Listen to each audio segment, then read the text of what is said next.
To add a withdrawal email to Crypto.com, follow these steps. First, log in to your Crypto.com account using your username and password. Once you are logged in, navigate to the Account Settings section.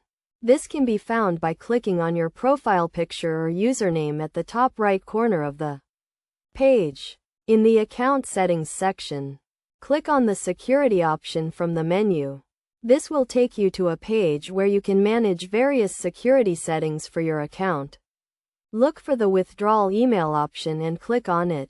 You will be prompted to enter the email address you want to use for withdrawal notifications.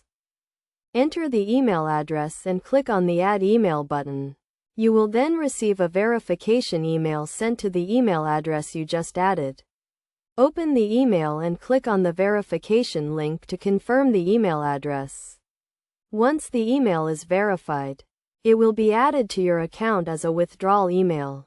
It is essential to keep your withdrawal email up to date to ensure you receive notifications when withdrawals are made from your account.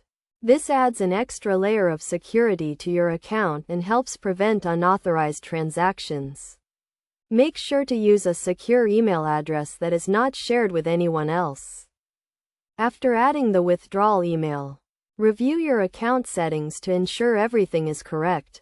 You can also test the withdrawal email by making a small withdrawal and verifying that you receive the notification email. By following these steps, you can easily add a withdrawal email to your Crypto.com account and enhance the security of your transactions.